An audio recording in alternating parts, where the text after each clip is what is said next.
RSS और हिंदू महासभा जैसे संगठनों से हमारा कोई समझौता नहीं होगा। जब गोलवलकर और सावरकर एक तरफ खड़ा हो तो उस समय गांधी अंबेडकर दूसरे तरफ खड़ा होंगे। हिंदू राष्ट्र बन जाएगा तो जो लोग ख्वाब देख रहे हैं एकदम राष्ट्र पुरोहित एकदम कौटिल्य बन के बैठेंगे और सब लोग आएंगे पाए लागू बाबा पाए लागू ऐसे करेंगे तो सबका नहीं होने वाला है। 30,000 40,000 पर खाली दलित पिछड़े नहीं काम कर रहे हैं, पंडित जी भी काम कर रहे हैं। आइए हिंदू राष्ट्र में आपका भी स्वागत। अरे मेरा दोनों आंख फूटेगा, तुम्हारा भी एक फूटेगा, ऐसा नहीं है कि नहीं फूटेगा। हिंदू राष्ट्र में स्वागत। अभी 3 दिन पहले एक चिट्ठी आया है कि पीएचडी करते हैं उसका इंक्रीमेंट वापस लेगी सरकार। आइए ना, स्वागत है हिंदू राष्ट्र में। पीएचडी सबसे ज्यादा कौन किया है, कौन है नौकरी में? इस देश के जो लोग हिंदू राष्ट्र बनाने के पक्षधर हैं, जरा शाम में घर जाना तो देखना कि बच्चे का करियर का क्या हो रहा है, एजुकेशन का क्या हो रहा है। अभी सिक्योरिटी गार्ड में भी काम कर रहे हैं, सुलभ इंटरनेशनल में पैसा वसूल रहे हैं बहुत लोग, 5 रुपया 2 रुपया वसूल रहे कि नहीं वसूल रहे। आइए ना, हिंदू राष्ट्र में स्वागत है, आपका भी स्वागत। पहले तो भाई बोलते थे चौक चौराहा पे पंडित जी पाए लागू बाबा प्रणाम, समाज के अगुआ माने जाते थे, इंटेलेक्चुअल लीडरशिप दे रहे थे। अब देखिए बहराइच में जाके झंडा फहरा रहा था, गोली खा गया। बहराइच में देखा ना आपने, मुस्लिम के घर पे झंडा लेके जा रहा था,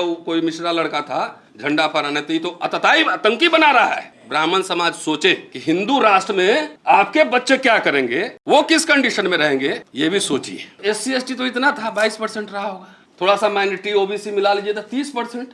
तो बाकी नौकरियां, बाकी स्कूल कॉलेज यूनिवर्सिटी में फ्री में कौन पढ़ रहा था? 5 रुपया 2 रुपया देकर इसी देश के सवर्ण लोग पढ़ रहे थे। पंडित अटल बिहारी वाजपेयी जब प्रधानमंत्री बने तो सबसे पहला काम किया कि पेंशन छीन लिया। तो हमारे तो भाई 30 लोग का पेंशन छीना। 70 नौकरियां जो बची थी उसमें से ज्यादा ब्राह्मण ही थे। हर जाके मिनिस्ट्री में देखिए हर जगह बोर्ड लगा हुआ था, शर्मा जी, चतुर्वेदी जी, मिश्रा जी, तमाम। तो पेंशन खाली मेरा थोड़ी छीना, आपका भी छीना। आइए हिंदू राष्ट्र में आपका भी स्वागत है। अगर लोग सोच रहे थे ब्राह्मण की हम हिंदू राष्ट्र हो जाएगा तो सारे राजपुरोहित बन जाएंगे, जैसे दलित लोग सोच रहा है कि हम सारे राजा बन जाएंगे, तो राजपुरोहित तो सारे बनोगे नहीं। प्राइवेटाइजेशन नौकरियां गई तो आपका भी नौकरी गया। इसका मजा तो आपको भी मिलने वाला है, डोंट वरी। मुझे जो पता है सिक्योरिटी गार्ड हमारे कॉलेज पे जो काम करता है 15,000 रुपए महीने में, वो कौन लोग है मैं जानता हूँ। आइए हिंदू राष्ट्र में आपका भी स्वागत। अनरियलिस्टिक ड्रीम्स दिखाया गया दलितों को कि देश में पूरा आरक्षण देने वाला बनना है, सबको ये करना है, ब्राह्मण विदेश भेज देना है। अनरियलिस्टिक फालतू के बातों में सारा एनर्जी लग गया। एक ब्राह्मण को गांव से बाहर नहीं निकाल सकते हो, देश से बाहर भेजने का तैयारी कर। सोचिए तो सब एकदम रात में नींद में सपना देखता है ये लोग कि चले जाएंगे ब्राह्मण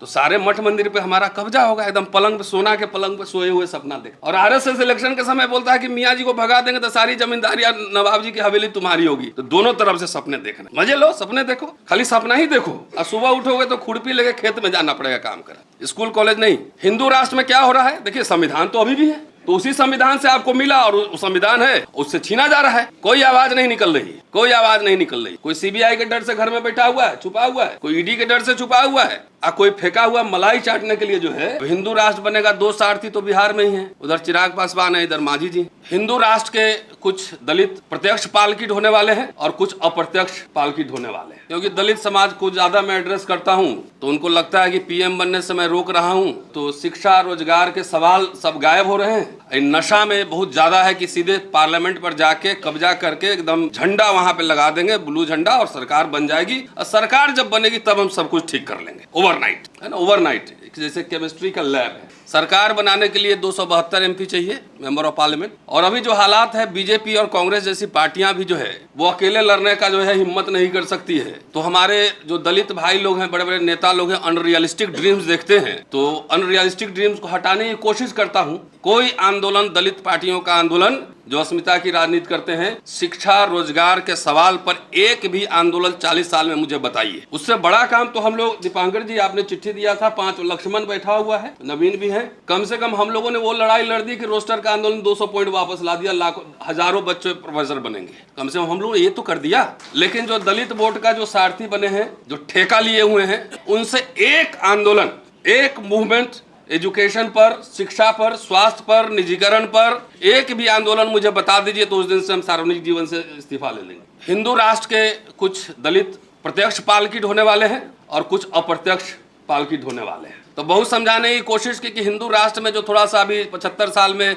पेट वेट निकला है, थोड़ा सा चर्बी उर्बी आ गया है, बीपी शुगर भी बढ़ गया है, तो हिंदू राष्ट्र में ठेल ठाल के फिर प्रकृति के पास भेजने की तैयारी है। मजदूरी करो, सब बीमारी ठीक हो जाएगा। ज्यादा नहीं समझा, वो नौकरी चाहिए ही नहीं, शिक्षा का आंदोलन ही नहीं चाहिए। सबको MP MLA मिनिस्टर बनना है। 242 सीट है ना, कितना है? 43। दलित लोग कितना है? 40 के आसपास होगा, 40 ही बनोगे ना। अब मंत्रालय चलाने का एक्सपर्टीज भी चाहिए ना, कि बिना एक्सपर्टीज के, बिना अंग्रेजी जाने, बगैर पढ़े, लाल पीला बत्ती का ख्वाब जो रात में देखते हैं ना, रात में एकदम नशा रहता है, तो नशा तुरंत उतरने वाला है। दलित मिडिल क्लास खत्म, पॉलिटिक्स खत्म। लेकिन आज उस पर नहीं बोलूंगा, आज बोलूंगा ब्राह्मण पे कि ब्राह्मण को इंडियन रिपब्लिक में क्या मिला और हिंदू राष्ट्र में क्या मिलने वाला है। और बहुत मैं सोच समझ कर आया हूँ इस पर, कि शायद ये लोग समझ जाएंगे तो समाज के अगुआ वर्ग कहे जाते हैं, कुछ माहौल फिजा बदलेगी। लेकिन पहला देसी कम्युनिस्ट परंपरा, और मुझे लगता है कि ये ईडियम जो है हम लोग को इस्तेमाल करना चाहिए, सार्वजनिक जीवन में भी, राजनीति में भी। डॉक्टर अंबेडकर का एक इंपॉर्टेंट भाषण है काठमांडू में, बुद्धा या कार्ल मार्क्स, और उस भाषण को बार बार पढ़ा जाना चाहिए।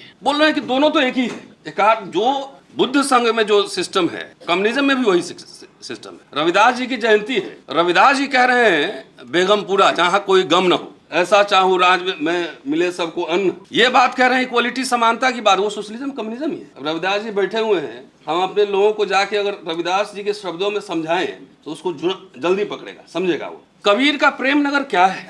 नानक जो एक बात कह रहे हैं, कीरत करो, नाम जपो, वंड छको, ईमानदारी से कमाओ, भगवान को याद करो और दूसरों के साथ साझा करो, डिस्ट्रीब्यूट करो।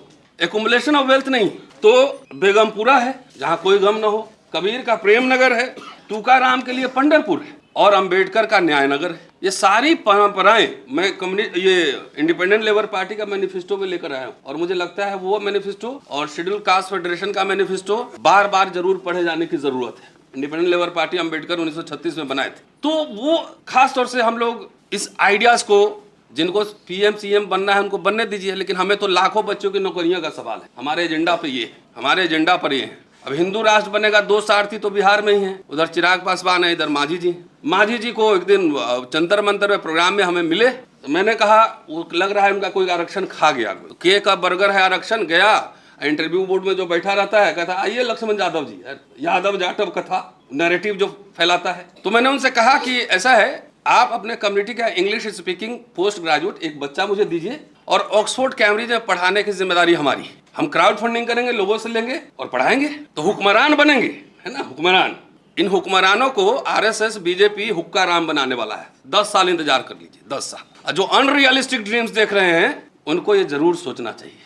मैं बार बार रिपीटेडली ये कह रहा हूं कि इंडियन रिपब्लिक, देखिए अंबेडकर नेहरू में जो भी मतभेद रहे हों, लेकिन दोनों में एक बात कॉमन था। कॉमन ये था कि ये मॉडर्न इंडियन रिपब्लिक स्टेट बनेगा। डॉक्टर अंबेडकर ने स्टेट एंड माइनॉरिटी में जो कुछ भी लिखा, उनका मिनी संविधान था, वो जवाहरलाल नेहरू को उन्होंने सौंपा। और बाद के दिनों में देखेंगे तो जवाहरलाल नेहरू से लेकर इंदिरा गांधी, राजीव गांधी तक उन प्रोविजंस को किस्तों में लागू किया गया। हमारे दलित भाई कहते हैं कि सारे चमचे थे, जगजीवन राम भी चमचे थे। अरे पिताजी से जाके पूछो कि नौकरी कैसे मिली थी। पिताजी के पेंशन पे पेट्रोल डल रहा है बाइक में, नौकरी नहीं है, बेटी की शादी नहीं हो रही है। क्या कर रहे हैं, एकदम संसद अब विधानसभा में पूरा कब्जा हो जाएगा। 15% वोट भी इनवाइटेड नहीं। अभी इलेक्शन हुआ दिल्ली में, हमने देखा 0.58% हुक्मरान बन रहे हैं। दलित मिडिल क्लास का formation modern Indian state, Indian Republic और कॉन्स्टिट्यूशन से हुआ, और उसकी वजह से इंदिरा गांधी भी मनुवादी थी, दलित भाइयों, जवाहरलाल नेहरू भी मनुवादी थे, तो सीधे मनुस्मृति लागू कर देता ना, संविधान क्यों लागू कर रहा है। बैंक का नेशनलाइजेशन हो गया तो तुम्हारे बैंक चले गए, जमींदारी उन्मूलन हुआ तो तुम्हारी जमींदारी चली गई, प्रीवी पर्स खत्म हुआ तो तुम्हारा राजा रजवाड़ा थे, दलित लोग राजा थे। यहाँ पे ऑल पब्लिक सेक्टर इंटरप्राइजेज बना, उसमें सबको नौकरियां मिली, दलितों को भी नौकरियां मिली, लेकिन नौकरी में इंटरेस्ट नहीं है इन लोगों को, हुक्मरान बनने में इंटरेस्ट है। लाखों नौकरियां मिल सकती, लेकिन एजेंडा पर नहीं है। हिंदू राष्ट्र में क्या हो रहा है, देखिए संविधान तो अभी भी है, तो उसी संविधान से आपको मिला और वो संविधान है उससे छीना जा रहा है। कोई आवाज नहीं निकल रही है, कोई आवाज नहीं निकल रही है। कोई CBI के डर से घर में बैठा हुआ है, छुपा हुआ है, कोई ED के डर से छुपा हुआ है, और कोई फेंका हुआ मलाई चाटने के लिए जो है, उसके लिए कोई किसी नेता से पूछो जाके कि भाई ये फेलोशिप बिहार में बंद है, SC ST का फेलोशिप बंद है, ये दलित नेता लोग कितना यहाँ मूवमेंट किया है। नेशनल लेवल पर जो फेलोशिप था कहाँ है, फ्रीशिप कहाँ है, फ्री में गरीब भारत ने फ्री में एजुकेशन दिया, पब्लिक सेक्टर बनाया, नौकरियां दी। अब मोदी जी 5 ट्रिलियन इकोनॉमी है और शिक्षा बर्बाद होता जा रहा है, प्राइवेटाइजेशन हो रहा है। तो चलिए भाई, हमारा समाज, दलित समाज नहीं समझेगा तो कोई बात नहीं। हम लोग तो मजदूरी किए 70 साल पहले, दादा दादी हमारे मजदूरी थे, वहाँ से 1-2 जनरेशन में थोड़ा चेंज आया, तो चलो हम लोग वापस चले जाएंगे। जैसे अनरियलिस्टिक ड्रीम्स दिखाया गया दलितों को कि देश में पूरा आरक्षण देने वाला बनना है, सबको ये करना है, ब्राह्मण विदेश भेज देना है, अनरियलिस्टिक फालतू के बातों में सारा एनर्जी लग गया। एक ब्राह्मण को गांव से बाहर नहीं निकाल सकते हो, देश से बाहर भेजने का तैयारी कर, सोचिए। तो सब एकदम रात में नींद में सपना देखता है ये लोग कि चले जाएंगे ब्राह्मण तो सारे मठ मंदिर पे हमारा कब्जा होगा, एकदम पलंग पे, सोना के पलंग पे सोए हुए सपना देख। और आरएसएस इलेक्शन के समय बोलता है कि मियाँ जी को भगा देंगे तो सारी जमींदारी नवाब जी की हवेली तुम्हारी होगी। तो दोनों तरफ से सपने देखना, मजे लो, सपने देखो, खाली सपना ही देखो। और सुबह उठोगे तो खुरपी लेके खेत में जाना पड़ेगा काम कर, स्कूल कॉलेज नहीं। चलिए बहरहाल हमारा जो होगा होगा। अब आइए भाई, गरीब भारत ने नौकरियां दी, सबसे ज्यादा नौकरी कौन कर रहे थे? पंडित जवाहरलाल नेहरू, इंदिरा गांधी, राजीव गांधी तक पूरा पब्लिक सेक्टर यूनिट बना। तो SC ST तो इतना था 22% रहा होगा, थोड़ा सा माइनॉरिटी OBC मिला लीजिए तो 30%। तो बाकी नौकरियां, बाकी स्कूल कॉलेज यूनिवर्सिटी में फ्री में कौन पढ़ रहा था? 5 रुपया 2 रुपया देकर इसी देश के सवर्ण लोग पढ़ रहे थे, इसी देश के। तो पंडित जवाहरलाल नेहरू ने शिक्षा दी, इंदिरा गांधी ने शिक्षा दी, IIT medical college public institution खुले, और उससे पढ़ के, मैं ये नहीं कर रहा हूँ कि कोई, लेकिन बहुत बड़ा एक डिपार्चर था, ये एक कॉलोनियल स्टेट से बहुत बड़ा डिपार्चर था कि एक मॉडर्न नेशन बनाने की ओर जा रहा है। जगजीवन राम 1957 में जो है रेलवे में प्रमोशन, रिजर्वेशन इन प्रमोशन लागू कर दिया 1957। ये सब पता है कितनी कितनी नौकरियां एग्रीकल्चर डिपार्टमेंट में, पोस्टल डिपार्टमेंट में, रेलवे डिपार्टमेंट में, पानी पाड़े अपॉइंट हुआ, लाखों लाख लोग नौकरी में लगे। लेकिन वो सब याद नहीं, सीधे वाले हमको नौकरी कहाँ करना है, राजा बनना है तो बनो भैया राजा, उत्तराधिकार भी घोषित कर लो। तो मैं ये कह रहा हूँ कि पंडित जवाहरलाल नेहरू ने, तमाम इंदिरा गांधी ने नौकरी दी, पेंशन दिया, शिक्षा दी।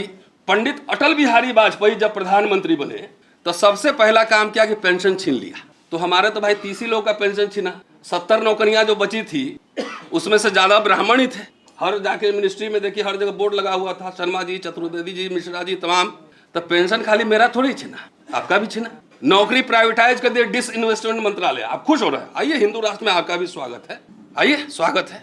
डिसइन्वेस्टमेंट हुआ, सरकारी कंपनियां जब बिकना शुरू हुई तो खाली हमारा नौकरी तो नहीं गया। सारे, अगर लोग सोच रहे थे ब्राह्मण कि हम हिंदू राष्ट्र हो जाएगा तो सारे राजपुरोहित बन जाएंगे, जैसे दलित लोग सोच रहा है कि हम सारे राजा बन जाएंगे, तो राजपुरोहित तो सारे बनोगे नहीं। प्राइवेटाइजेशन, नौकरियां गई तो आपका भी नौकरी गया। अब मोदी जी तो आए, न्यू पेंशन स्कीम को और इतना कॉम्प्लिकेटेड कर दिए, तो इसका मजा तो आपको भी मिलने वाला है। Don't worry, don't worry. मुझे जो पता है, सिक्योरिटी गार्ड हमारे कॉलेज पे जो काम करता है 15,000 रुपये महीने में, वो कौन लोग हैं मैं जानता हूँ। PF प्रोविडेंट फंड पहले था, मिडिल क्लास को ही आज बोल रहे हैं, क्योंकि सब लोग को एक चाहत होती, गरीब आदमी चाहता है कि मेरा बच्चा जो है नौकरी करे। प्रोविडेंट फंड पहले कटा सकते थे बेसिक, अभी अपर लिमिट 5 लाख कर दी है। अमीर भारत, 5 ट्रिलियन इकोनॉमी। और क्या हो रहा है, PF पे इनकम टैक्स लग रहा है, इंटरेस्ट पे। आइए, हिंदू राष्ट्र में आपका भी स्वागत है। नहीं, सोचिए गंभीरता से कि अब हिंदू राष्ट्र बन जाएगा तो जो लोग ख्वाब देख रहे हैं एकदम राष्ट्र पुरोहित, एकदम कौटिल्य बन के बैठेंगे और सब लोग आएंगे, पाए लागू बाबा, पाए लागू, ऐसे करेंगे, तो सबका नहीं होने वाला है। अल्टीमेटली कॉर्पोरेट में जाके सबको 5 लाख तनख्वाह नहीं मिलेगी, 20,000 रुपये आपके बच्चों को भी नौकरी करना है, याद रखिएगा। दिल्ली यूनिवर्सिटी में लक्ष्मण साहब पढ़ाते थे, कितना तनख्वाह मिलता था डॉक में? पूरा सैलरी मिलता था ना, 1 लाख से ऊपर था। गरीब भारत में 1 लाख, गरीब भारत में हम पढ़े हैं, पढ़ाए हैं, अमीर भारत भी देख रहे हैं। अब मोदी जी आए, बोले कि अच्छा ऐसा है, एडहॉक सिस्टम खत्म करो, गेस्ट लाओ।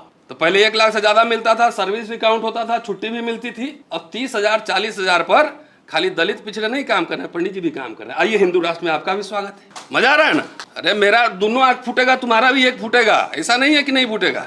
हिंदू राष्ट्र में स्वागत है। अभी 3 दिन पहले एक चिट्ठी आया है कि PhD करते हैं उसका इंक्रीमेंट वापस लेगी सरकार। आइए ना, स्वागत है हिंदू राष्ट्र में। PhD सबसे ज्यादा कौन किया है, कौन है नौकरी में? इस देश के जो लोग हिंदू राष्ट्र बनाने के पक्षधर हैं, जरा शाम में घर जाना तो देखना कि बच्चे का करियर का क्या हो रहा है, एजुकेशन का क्या हो रहा है। जरा एक बार सोच लेना। सब लोग कौटिल्य चाणक्य नहीं बनोगे, राजपुरोहित। खेत में मजदूरी करना पड़ेगा सबको। अभी सिक्योरिटी गार्ड में भी काम कर रहे हैं, सुलभ इंटरनेशनल में पैसा वसूल रहे हैं बहुत लोग, 5 रुपया 2 रुपया वसूल रहे कि नहीं वसूल रहे? आइए ना, हिंदू राष्ट्र में स्वागत है, आपका भी स्वागत है। पहले तो भाई बोलते थे चौक चौराहा पे, पंडित जी पाए लागू, बाबा प्रणाम। समाज के अगुआ माने जाते थे, इंटेलेक्चुअल लीडरशिप दे रहे थे, इंटेलेक्चुअल लीडरशिप दे रहे थे। अब देखिए, बहराइच में जाके झंडा फहरा रहा था, गोली खा गया। भाई बहराइच में देखा ना आपने, मुस्लिम के घर पे झंडा लेके जा रहा था, कोई मिश्रा लड़का था, झंडा फहराने। तो ये तो अतताई आतंकी बना रहा है। ब्राह्मण समाज सोचे कि हिंदू राष्ट्र में आपके बच्चे क्या करेंगे, वो किस कंडीशन में रहेंगे, ये भी सोचिए। कहते हैं ना कि शहर में जब बम गिरता है ना, तो न मंदिर देखता है, न मस्जिद देखता है, न दलित देखेगा, न ब्राह्मण देखेगा। तो जो आप कल्पना लोक में जी रहे हैं, कल्पना लोक में। आरएसएस चाहता है ना कि जातियां जो डिसलोकेट हुई है पिछले 70 साल में पब्लिक सेक्टर यूनिट से जो डिसलोकेट हुई ना, अब दलित अपार्टमेंट में रह रहा है, तो चाह रहा है कि उसको फिर ओरिजिनल जगह पे पहुंचा दिया जाए। मैं बार बार रिपीटेडली कह रहा हूं, खासतौर से मैं दलितों को कह रहा हूं कि इस सवाल पर अपने नेताओं से पूछ लो कि जिस सरकारी स्कूल में हम पढ़ के हिंदू कॉलेज में प्रोफेसर हैं, क्या उस सरकारी स्कूल में पढ़ के आपका बेटा आईआईटी मेडिकल कर सकता है, यूनिवर्सिटी में पढ़ा सकता है? जो हालत है अभी, जाके पूछो अपने घर पर। बाद में राजा बन लेना। डॉक्टर अंबेडकर का नाम लेते हो, शर्म करो। 1951 schedule caste manifesto point number 53, 54 जाकर पढ़िए। सीधा कहा है कि आरएसएस और हिंदू महासभा जैसे संगठनों से हमारा कोई समझौता नहीं होगा, प्रतिक्रियावादी संगठनों से। बाबा साहब का नाम लेते हो, शर्म करो। जब आरएस गोलवलकर और सावरकर एक तरफ खड़ा हो तो उस समय गांधी अंबेडकर दूसरे तरफ खड़ा होंगे। इनको शत्रु ही नहीं पता है कौन शत्रु है। सब, ये भी कांग्रेस भी बदमाश है, ये भी बदमाश है, वामपंथी भी क्या बोलते थे, हम एक दिन नागपुर में बोले थे जाके, और एबी वर्धन हॉल में बोले। कितनी ब्यूटी है कि कांशी राम जी पे मैं बोल रहा हूँ और एबी वर्धन हॉल में बोल रहा हूँ। वामपंथी भी हरे घास में हरे साफ हो गए। तो दलित पॉलिटिक्स गया कहाँ आखिर? उस सेकुलर फोर्सेस के साथ रहा। अगर दलित पॉलिटिक्स सेकुलर फोर्सेस के साथ नहीं है, कॉन्स्टिट्यूशन के साथ नहीं है, इंडियन रिपब्लिक के साथ नहीं है, तो सबसे पहले वो अपना कब्र खुद ही खोद रहा है, अपना कब्र। अरे मियाँ जी क्या होगा, वो तो बेचारा एक पैरेलल बिजनेस है, टायर का दुकान, पंचर खोल लेगा, अंडा खोल लेगा, शाही ढाबा भी चल रहा है। करीब में सब लोग हिंदू ज्यादा खाना खाने जाता है, अल जवाहिर और ढाबे में उनका एक इंडस्ट्री है, बिजनेस है। तुम अपना सोचो क्या होगा तुम्हारा। और मुझे दिख रहा है हमारे समय तक 3-3 नौकरियां मुझे मिली हैं। मुझे पहले पूछे, यहाँ जो लोग बैठे होंगे, हमारे ओम प्रकाश जी भी बैठे होंगे उधर, कि एक आदमी को ऑप्शन होता था कि ये नौकरी करे कि ये नौकरी करे। 4-4 नौकरियां मिल रही थी। अपने बच्चों से जाके पूछो, पिटा रहा है, पुलिस डंडा भी मार रही है, नौकरियां कहाँ है? तो कम से कम ये भी शत्रु, ये भी शत्रु, ये भी शत्रु। तो भाई दलित भाइयों, खाली शत्रु मत तलाशो, कुछ वर्ग मित्र भी तलाशो। नहीं तो अकेले हजारों साल से कुटाई लग रही थी, थोड़ा मरहम लगाने की कोशिश की गई, थोड़ा सिंपैथी भी होता था कि भाई हजारों साल से उत्पीड़ित है, तो चलिए थोड़ा मदद करें। सब लोग थोड़ी थे, सब लोग मनुवादी ही थे। क्या जवाहरलाल नेहरू, अंबेडकर के एक साथ पुतले आरएसएस वालों ने फूका कि नहीं फूका हिंदू कोड बिल के सवाल पर? तो सब वामपंथी भी शत्रु हो गए, कांग्रेस भी शत्रु हो गया। तो आपका मित्र अगर आरएसएस है तो सीधा बोलो कि हम आरएसएस के पेरोल पर हैं, हम बीजेपी के पेरोल, सीधा बोलो ना। निर्लजता से लोग चुनाव लड़ रहे हैं ना उस पार्टी से, और मंत्री भी बन रहे हैं ना। जब इतने हक हकूक मारे जा रहे हैं, हम तो मांझी जी को भी बोले थे कि ये काम करिए ना, 100 बच्चों का इंग्लिश मीडियम स्कूल खुलवाइए गया में। ये समाज का नेता जो उनको वोट देता है, जाके उनका पकड़े गिरेबान, ये खोलो हमारे बच्चे के लिए इंग्लिश स्कूल। और जब तक अंग्रेजी नहीं पढ़ोगे कुछ नहीं होगा, ये भी तय है। अंग्रेजी एजुकेशन के बगैर नहीं होगा कुछ, कोई एजेंडा पर है।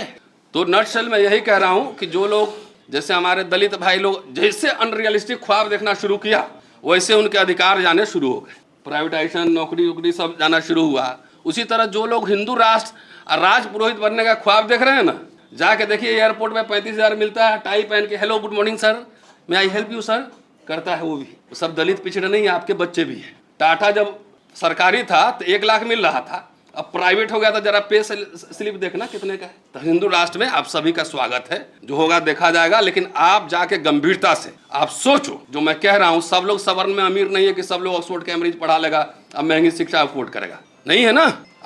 आईआईटी और जेएनयू में पढ़ के अल्टीमेटली सरकारी नौकरी कर रहे थे ना, आईएएस बन रहे थे, प्रोफेसर बन रहे थे, डॉक्टर इंजीनियर बन रहे थे। तो सरकारी नौकरियां नहीं रही तो क्या करोगे भैया? अडानी अंबानी के जहाँ के वहाँ 12 घंटे, सब लोग को 5 लाख तनख्वाह नहीं देगा, एक को देगा, बाकी 35,000। 24 आवर सर्विस, घर में भी कंप्यूटर, वर्क फ्रॉम होम करो। स्वागत है आप सभी का, शुक्रिया, थैंक यू।